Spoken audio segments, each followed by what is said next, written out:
വൈകുന്നേരം ചായക്ക് എന്താ ഉണ്ടാക്കാന്ന് വിചാരിച്ചിരിക്കുമ്പോഴാണ് അപ്പം ദാ മുട്ട ഇരിപ്പുണ്ടായിരുന്നു, നല്ലൊരു പഴുത്ത പഴമുണ്ട്, നേന്ത്രപ്പഴം, പിന്നെ ബ്രെഡും ഇരിപ്പുണ്ടായിരുന്നു. അപ്പോൾ ഒരു പോള അങ്ങ് ഉണ്ടാക്കാൻ വിചാരിച്ചു.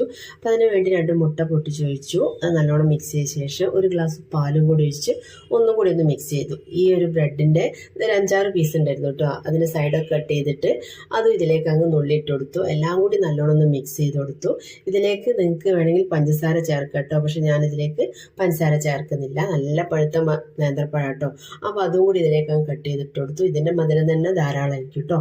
അപ്പോൾ എല്ലാം കൂടി മിക്സ് ചെയ്ത് ഇനി ഒന്നുമില്ല കേട്ടോ. ഇനി നമുക്ക് നേരതാ ഒരു ദോശക്കല്ല് വെക്കുക ഗ്യാസ് സ്റ്റോപ്പിലേക്ക്.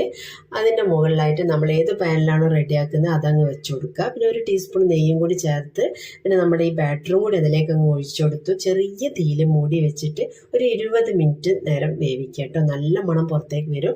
ആ സമയത്ത് നമുക്ക് ഫ്ലെയിമൊക്കെ ഓഫാക്കിയിട്ട് ഇത് തണിയാൻ വേണ്ടി മാറ്റി വയ്ക്കുക കേട്ടോ. ഇപ്പോൾ തുറന്ന് നോക്കുമ്പോൾ കണ്ടില്ലേ നമ്മുടെ പോള അങ്ങ് റെഡി ആയി വന്നിട്ടുണ്ട്. അപ്പോൾ ഇങ്ങനെയൊക്കെ ഉണ്ടാക്കി കൊടുത്താൽ കുട്ടികൾക്ക് തീർച്ചയായും ഇഷ്ടപ്പെടില്ലേ. അപ്പോൾ ഞാനിതാ തണിഞ്ഞ ശേഷം കട്ട് ചെയ്തിട്ട് പ്ലേറ്റിലേക്ക് മാറ്റിയിട്ടുണ്ട്. അപ്പോൾ എല്ലാവരും ഉണ്ടാക്കി നോക്കണേ, അടിപൊളി.